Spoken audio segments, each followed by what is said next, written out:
Hello!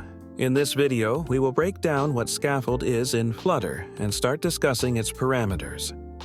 Let's begin with the concept of scaffold. Simply put, it's the basic structure for building an application in Flutter. It provides a framework or foundation on which the entire user interface of the app is built. You could say that it's the skeleton around which we create UI elements. When we talk about mobile apps, most of us imagine a standard layout.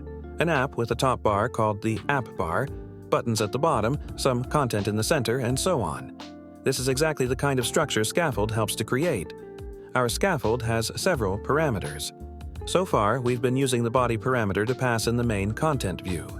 Now, let's take a look at the AppBar parameter. The AppBar is one of the most commonly used parts of Scaffold. Essentially, the AppBar is the top bar you usually see in any mobile application. It's that very bar where the page title, back buttons, menu icons, or other control elements are often placed. You can see an example of an app bar in most apps, whether they are browsers, social media, or shopping apps. It's practically everywhere and is a key part of the interface. This parameter takes an object of type preferred size widget, which implements widget. However, you can't pass just any widget, like text, into this parameter because it doesn't inherit from preferred size widget.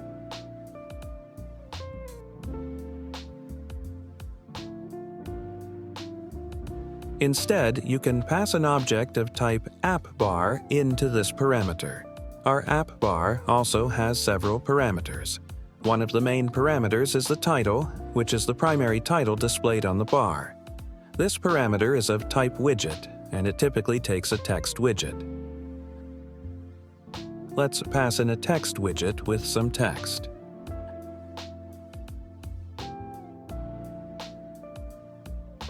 After running the code, we can see that our text has appeared at the top. Now, let's move on to the next parameter, which is leading. Leading is a widget that is displayed to the left of the title. Usually, this is where the back button is placed. As an example, let's pass in an icon, like a search icon. After rerunning the code, we see that our icon has appeared, and all the padding has been automatically adjusted. Another interesting parameter is actions. This parameter takes a list of widgets, and buttons with icons are usually passed into it. We can create such a button using the ready-made icon button class.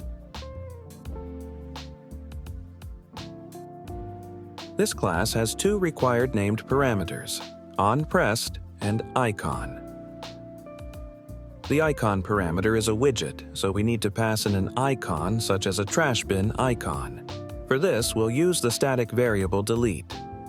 Next, the onPressed parameter takes in a simple anonymous function that will be triggered when the icon is pressed. Let's simply log a message to the console when the button is clicked.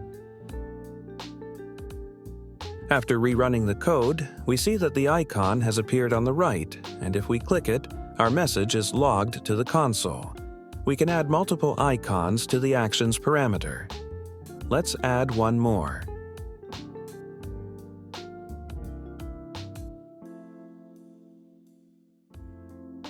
Now, two icon buttons are displayed on the right. The next parameter is background color. This parameter allows us to set a background color for the app bar. It can be any color you choose. For example, let's make it blue. After rerunning the code, we see that our changes have been applied. There's also a foreground color parameter, which changes the color of the title and all icons. Let's make it white. Next, let's move on to the elevation parameter. This is a double-type parameter that allows you to specify the shadow height of your app bar. By increasing the shadow value, the bar looks as if it's raised above the screen. Let's set it to 10 for the example.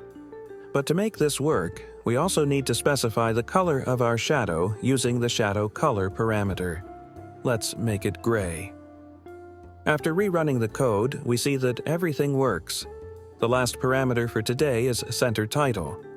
This is a Boolean parameter that determines the position of the title on the bar. Currently, it's aligned to the left, so let's set this parameter to true.